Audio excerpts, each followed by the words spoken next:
Lady, if you're allergic to that many things, stay home.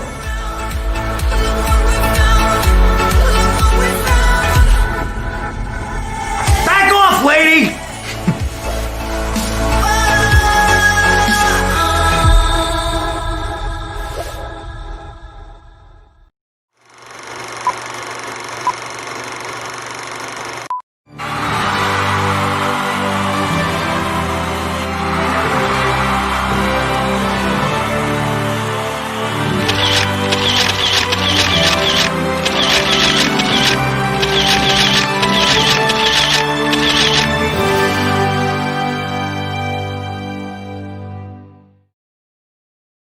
Hello, everybody. Welcome to a special edition of Notes from Hollywood on PromoHomo.TV. I don't know why I call it a special edition. I say that about every one of my shows because, frankly, they're all special to me. So, I have interviewed Sudi, aka Rick Karatas, before. He has a new book out called How Catering Sucked the Life Right Out of Me, which I gave you a little teaser of at the beginning of the show. So with over 25 years of catering experience in both New York and California, in his new book, he shares the worst and best of stories that were accumulated through these years. Mostly the worst, he explains. His stories include weddings, one with a runaway groom. I wonder if the groom ran away to another groom. Who knows? A bar mitzvah where O.J. Simpson was a guest, and a $5 million birthday party for 3-year-old twins, and an unforgettable gig on 9/11. I suppose anything that day would be unforgettable for so many reasons. In the book, Rick offers readers an inside peek at what goes on behind the scenes at all kinds of events, many with celebrity guests and more, and we're going to learn about that coming up in the show, and I'm looking forward to that conversation.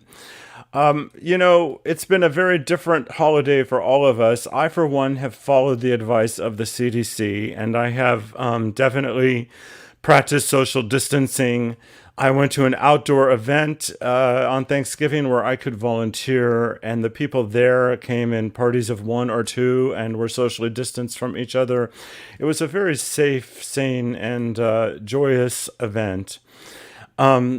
By the way, we're broadcasting live, and if you're watching live and you comment live, I can feature your comments on the show, as I am now. So Lawrence Acord Whiting says, as a career caterer, I can certainly relate, and I do know Lawrence, and I welcome you to the viewing audience, Lawrence. By the way, with this season of the show, I have offered people the opportunity to subscribe to PromoHomo.TV for as little as $3 a month. If you want information on how to do that, go to the link that's above my head throughout the show. And for their support of my show, I have 3 patrons so far. Brad Furr, who is the founder of Gay Desert Guide, G. Francis Giles, who is a social media friend, and also Ron DeHart, who's the president of Palm Springs Pride. So I want to definitely give a shout out to those 3. And if you subscribe, I can shout your name out too. And with that, I look forward to welcoming Sudi to the show right after this. You're with me, it's alright. Together, all our lives, a new star is inside. We're falling, it feels right. It's okay to hold me. You know where I wanna be. It's okay to hold me.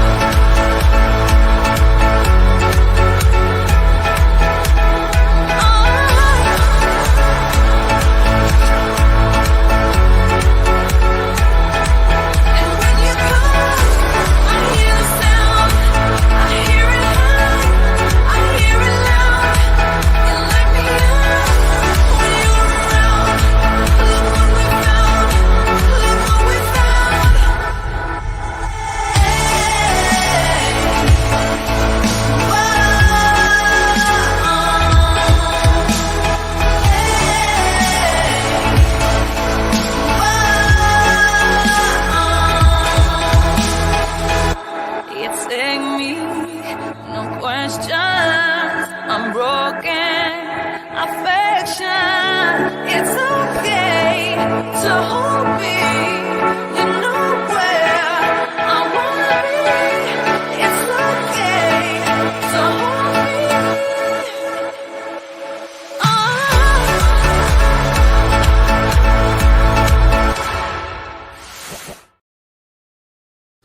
So I describe Notes from Hollywood as being about offering profiles of people passionately pursuing professions in the entertainment industry. And many of us have what is commonly referred to these days as the side hustle. And in LA, there's a big joke that if you're sitting in a restaurant and you need something at your table, you go, "Oh, actor!" and they'll come and serve you and maybe perform for you. At any rate, in his new book, How Catering Sucked the Life Right Out of Me, Rick tells some of the adventures from his side hustle, and I think we can all relate. So without further delay, let's welcome Rick to the show. Hi, Rick. Hi, how you doing? Good, how are you? Good. Thanks for having me on. You're welcome. Happy holidays. You too, thanks. The first time I interviewed you, I was using one phone on a gimbal. We were both on different sofas in my living room, and now we're broadcasting from the red carpet. So You've come a long way, baby. times they are a-changing. The same sofa, I actually don't own that sofa anymore. But at any rate, I think that as creatives, we all... our heart breaks a little bit when we're not doing what we really want to do, especially when we're doing things that we simply have to do. And I have found that even in those situations, if there's something I can't stand, if I frame it in the context of the fact that that's what's empowering me to pursue the bigger, broader dreams and picture, then it's more approachable. Have you found that struggle with your own side hustles? Yeah, it's funny. Like it's sometimes it's you have to you're doing it to pay the bills and doing certain things, and sometimes it sucks you in a way when especially cater the money's okay and you make and you'll work a 10-hour shift for someone else and put all that work and effort into it, and while I'm doing that, it kind of is. It would inspire me though, like the next day if I was off to really work hard on my own creativity and writing and all that kind of stuff. So, but you do what you kind of have to do, but you kind of juggle or balance the things you have to do for your own thing. But it's frustrating, to be, at an event and you're working and your mind is elsewhere. I should be doing this and this, and I gotta, write this and do that and send that out. And, so I think that's kind of what you're getting at. I'm not sure. Well, that it was sort of an open question, but I guess that feeling is punctuated if you happen to be catering, for example, at the governor's ball or at the Emmy after party or at any number of events that are filled with people that, at least on the surface, seem to be successfully doing what you wish you were doing full time. Well, it's funny you said that because I didn't want to work those events. And a lot of times the more you do it, the less I would get myself, like for the Oscars, I did the first couple of years. And then I kind of said, you know what, I'm available in the morning from 7 a.m. to 2, knowing that they would put me on just handing out parking passes to the staff that would be working the event. So I didn't have to be with all those other people and celebrities. And in fact, it's funny, one year I went to a pre-Emmy party on a Friday. A friend of mine got me in because he does stuff for that. And then 2 days later I was catering for the actual Emmys. So it's like, and also another thing I talk about is, I had Tom Arnold in my movie, and like 2 months after we shot, I was serving hors d'oeuvres, and there he is at this event, and I'm, joking around like, well, until the movie makes money, here I am. And he was really cool. It's like, yeah, no, I get it. You do what you got to do. Until the movie makes money, or until you marry and divorce Roseanne, you're where you are. You grew up in New York, you live in Van Nuys, and you wrote Rainbow Relatives, Real World Stories and Advice on How to Talk to Kids About LGBTQ Families and Friends. And you did write and produce a film that got made, Walk a Mile in My Pradas, which is the movie you're referencing. You've written songs, and tell me about this letter you wrote to Dear Abby once. Did it get published? Honestly, I don't think it was Dear Abby. I think it was to Ann Landers, her sister. and I don't know how many people will get that reference because it was so long ago, Dear Abby. But I did, I think, write a letter to Dear Ann Landers once when I was probably a teenager, about, because I thought I might be gay but didn't want to be gay. And so I think I probably wrote, and this is like in the 80s, 70s, 80s, maybe is there a way to change or something? Or I don't know what the question was. Never got an answer, but, there would always be letters similar kind of that I would see. And yeah, but I just joke that I write everything, including a Dear Abby letter. And I love to write everything except checks, but otherwise I'll write it. That's why I wrote I figure I might as well take my abuses in catering that I experienced and write about it. So. You like to write everything except checks. Yeah. I like that. I'm going to play this trailer I made for you once again for people that have tuned in late right now. Oh, good.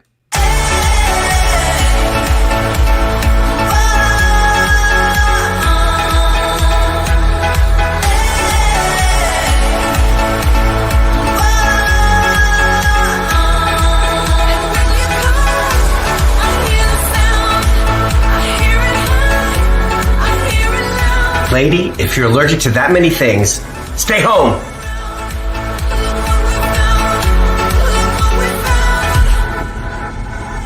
Back off, lady!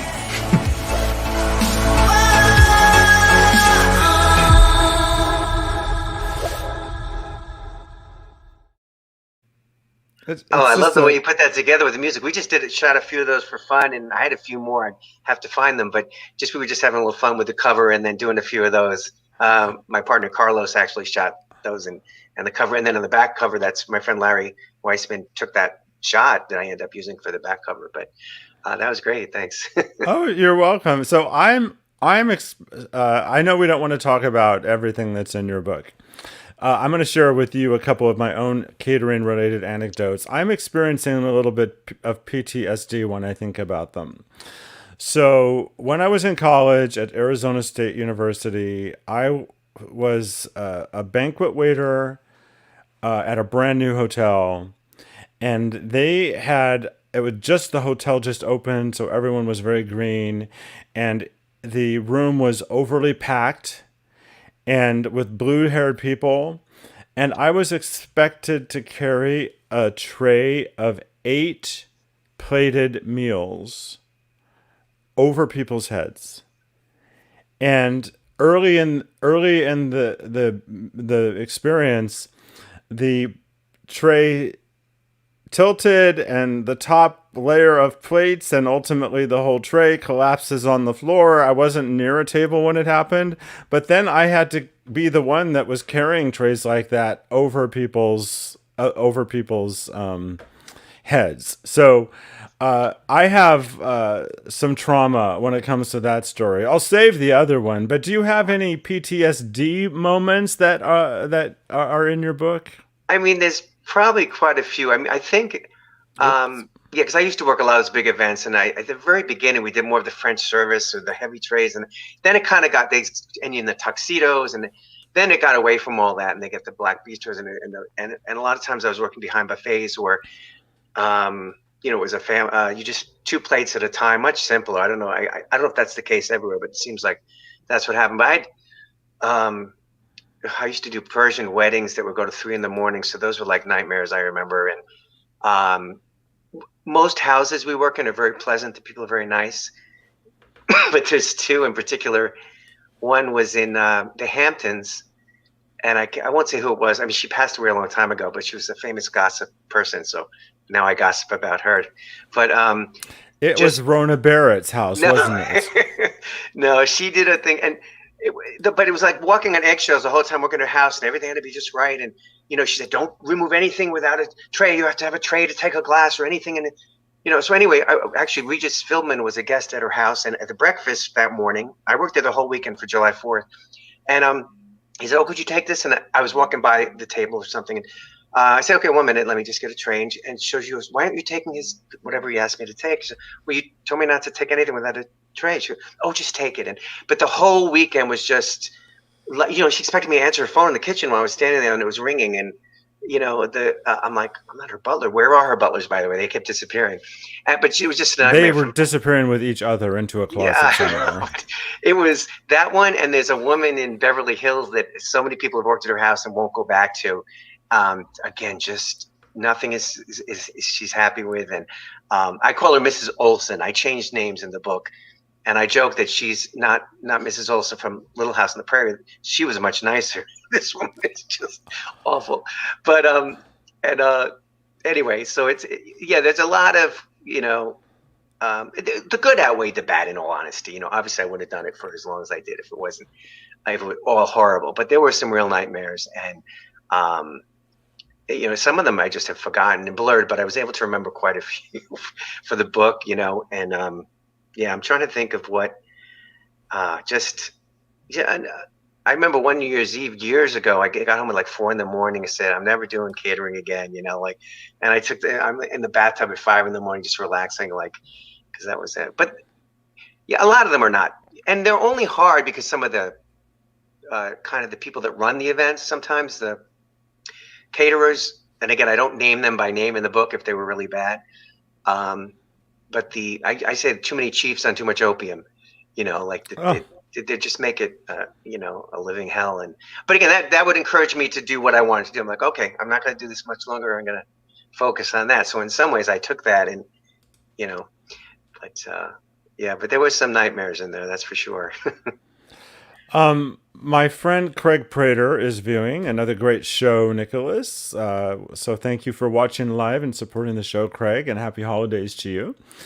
So, Rick, my other PTSD moment was that I actually hired people to cater a party that I was having.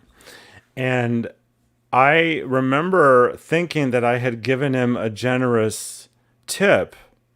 And when I wrote the check and I handed it to the person that was over it all, he looked at it kind of shocked and he said, "Well, no, that's actually not very generous." And I'm mortified because I really didn't have any more money to give him, and I thought I was giving him a generous tip. And what I learned from that is I have no business throwing a party if I don't have an understanding of what it's going to require of the people that are helping me and their true value and worth, and making sure that they are being compensated and treated as specially as I want them to treat me and others. So I feel badly for my role on that side of the catering scenario. I make a living amends, and I make it a point not to do that again. And I can't go back to that particular person. That's not a possibility. But do you address being at the receiving end of really stingy people with you who just spent a fortune on others? Well, yeah, I talk about like tips a lot in the book of because some caterers keep the tips, and that's obviously wrong. And so that's a bad thing. In fact, there was one in New York who he was known for keeping the tip. This is years ago, and we worked in Ivana Trump's apartment. There was gold everywhere, even in the bathroom and all that. And she was very nice or whatever back then. And at the end of the night, she comes out in front of all the staff and says to the head caterer guy, "Oh, a big wad of bills, like, oh, this is for your staff. Thank you very much." Now, because she did it in front of us, he said, "Oh, let me go divide it up." And he goes in the back, and he comes back, and we each get $20. Now we know she gave at least 50 or 100 because that's what we would usually get, something like that. But then we worked at someone, I think the guy that, I don't know if he owned Fox News or something like that, billionaire, whatever it was, no tip. Now I don't know if the caterer kept that too or they just didn't tip. Um, but and sometimes it depends. If someone, some people have, if they don't have as much money when they give you a decent tip, because you need to give me more or whatever. But when you've worked really really hard and they have the money and they don't tip or they only give you a little bit, yeah, it's a little disrespectful and stuff. But and I guess some people don't really know. But and Well, one of my side hustles in recent years, I don't work for them right now, work with them, but not for them, is 849 Restaurant and Lounge in Palm oh yeah, Springs. And I was on their opening team. I was a manager and worked in the office primarily. But Having worked in a fine dining establishment and seeing what really happens on that side of the scenario has really helped me to become much more empathetic to the amount of work that goes into every aspect of delivering really good service. So that's an experience that I really value. I know we don't want to give away everything in your book. In the teasing text that you send out, you talk about how you used to cater with someone who is now on the hit show The Marvelous Mrs. Maisel. Is that going to remain a secret, or what can you reveal about that for the purposes of this interview? Oh, that's Matilda. She plays Zelda on Zelda, the maid on Mrs. Maisel. I worked with her years ago in New York. She's very nice, and there was quite a few years back we worked, and she actually has a couple of, I think, short movies she wrote that are on Netflix now also. So I like to see when people I've worked with have gone on to do successful things. Levi Kreis. I hope I said his last name right. Christ, Also, I think it's great, I don't, Kreis. I don't even know how to say it, but I've interviewed him a I do long know how to time say it. I don't know ago. why I'm blanking. But great singer. He's won Tony Awards. About years ago, I catered a little bit with him, and I remember how determined he was to make it as a singer. And so he's gone on to do and he also was in my in Sorted Wedding that Del Shores did and stuff. So I mentioned a few people like that have gone on to do successful things. Yeah. So Matilda, I'm going to butcher her last name, Sudeikis, or yeah, but she's really nice, and she does a great job on that show. Have you seen the show or no? You know, I have never watched it, even though it's won every award for 3 seasons. I haven't watched it yet. I haven't been the sort of person to watch half-hour or hour-long comedy shows. I haven't watched it, so I cannot specifically address this show. But in general, the reason I don't like comedies is that so much of what happens is contrived. And I just don't enjoy watching characters on television say and do things that people in life would never do. Although the flip side of it is I love to watch science fiction where people are doing things that could never happen. So that's my issue. Yeah. But I also have in there Doug Campbell, who I used to cater with years ago, and he's directed many Lifetime movies and stuff. So that's kind of cool. I just put it in giant font, your website, where people can find out everything about you. I was wondering, what are you doing these days that are part of your primary passion? I know you wrote this book and writing is a passion, but what sort of traditional entertainment career types of pursuits are you currently involved in and still committed to? Well, I mean, a lot of it comes back to the writing, but I have 10 scripts, so I'm trying to get some of those made. And one is a feature film, family inspiration, a film that Jolie Fisher is going to direct, and we have some attachments for that. I want to get Dolly Parton in that one as herself. If we can find her, she's just nowhere to be found these days. No, I'm kidding. She's all over the place. She's taken over Christmas. I don't know if you noticed. No, I love her. I'm a big fan of hers. So I want to get some of those scripts made. I write a lot of songs, so I'm doing a lot of things with that. And actually, a Christmas song I wrote just came out that Adrian Christian recorded called "Midnight Will Be Clear." So music is a big passion of mine. So I'm always doing stuff with that. I wish I could play guitar, and I play a little bit, but I love music and writing songs and what else? So yeah, a lot of the project is just the writing is so much fun. It's the other stuff that's just so much work and tiring. And I mean, I like to travel, but that's not going to happen for a while with all that's going on. And I think, is that what you kind of asked me, my other passions or what I'm working on? What were you actively pursuing? I know you probably still have side hustles, but are you still actively pursuing? And you basically the answer is yes. You are very much still involved. By the way, you mentioned the new song. I just looked up to double check I had the address correctly, but this is Adrian's website. He's been on my show before. And he's just released a song that you wrote, his version of the song. It's on iTunes. And what is the name of the song? It's called Midnight Will Be Clear. And Midnight Will Be Clear. Yeah, it's about a guy who's trying to stay sober during the holidays.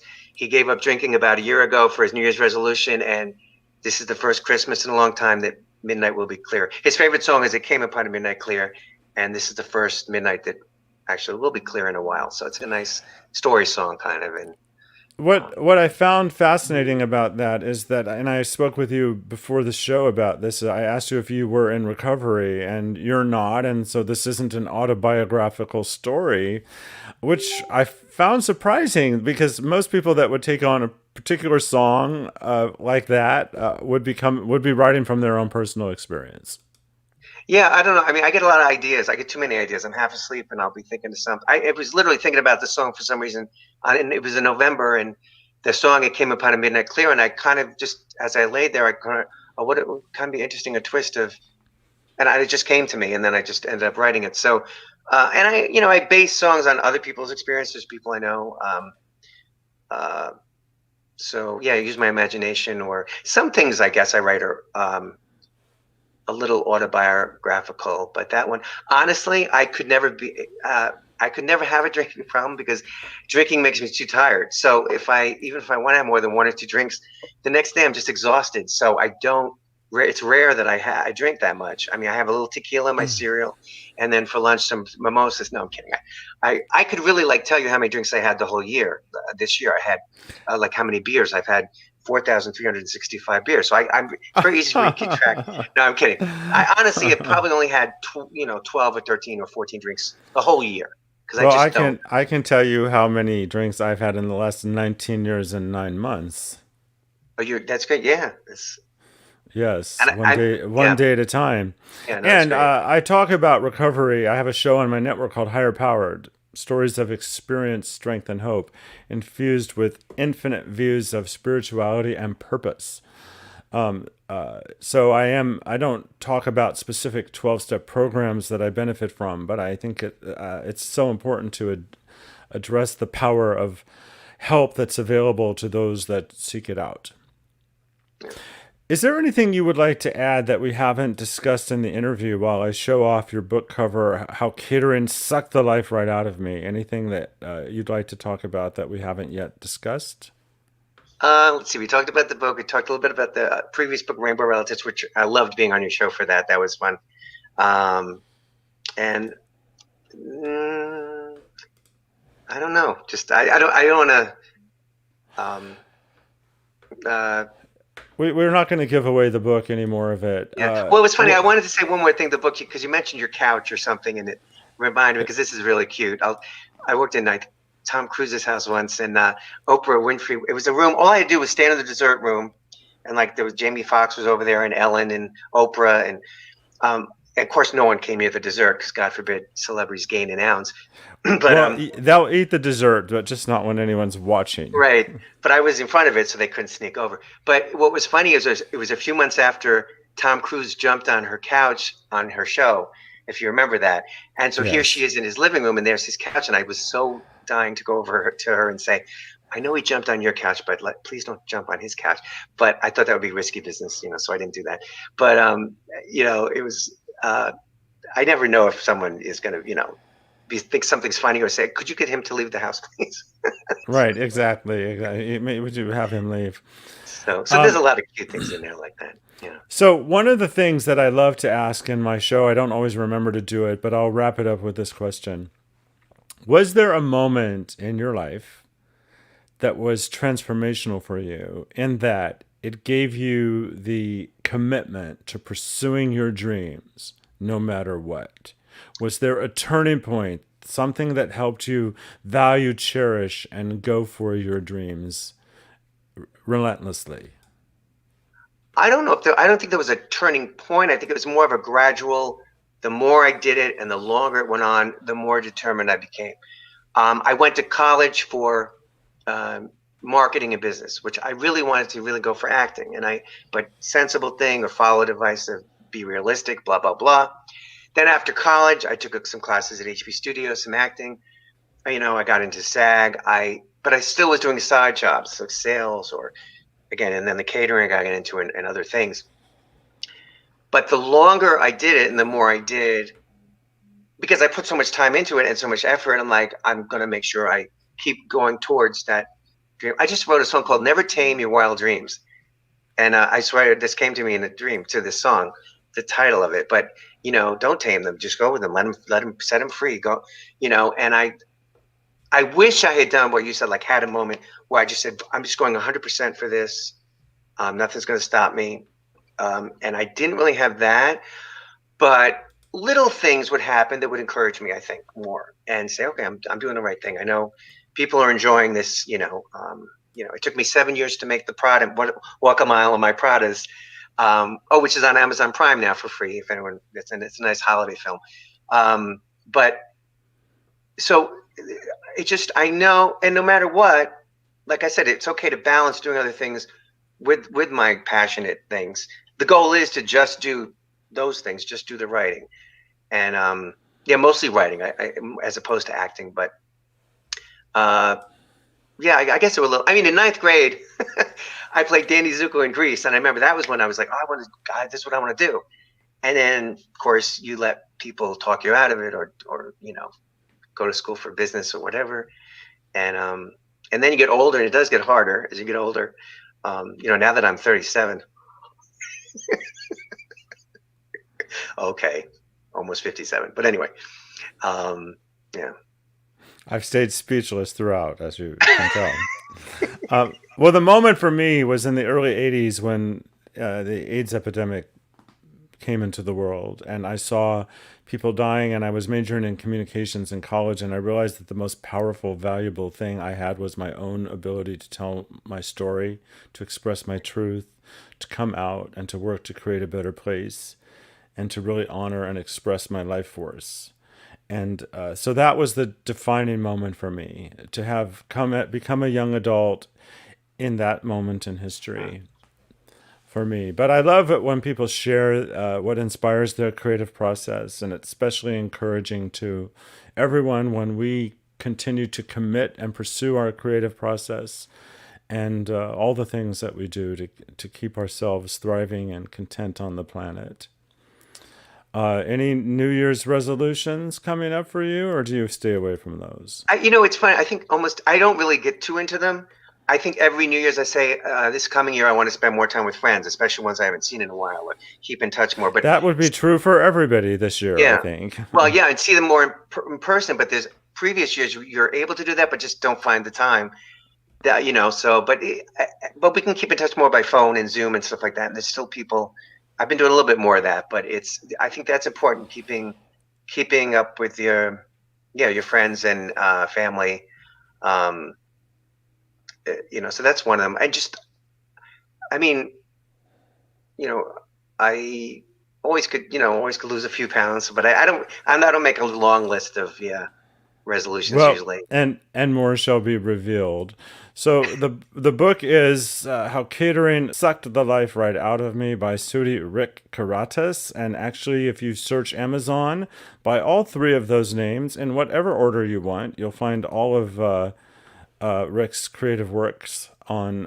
I never know whether to call you Sudi or Rick. Yeah, Sudi's my legal name, and it's Turkish. It's not a common Turkish name, Rick was a nickname, so I go by both.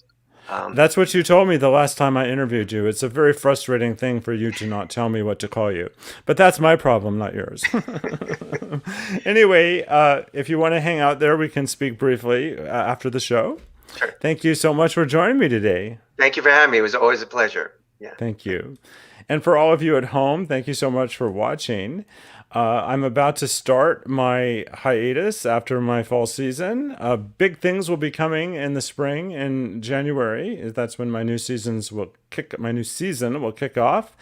In the meantime, there's, I think, 60 episodes or so that I produced since the summer. They're all available on all of my platforms, and I encourage you to check them out. And here's more about how you can connect and stay involved. And I wish you the best for a very safe home stretch to 2020, and who knows what's going to happen in 2021, but I hope we're all there to do it together. You're with me, it's alright. Together, all our lives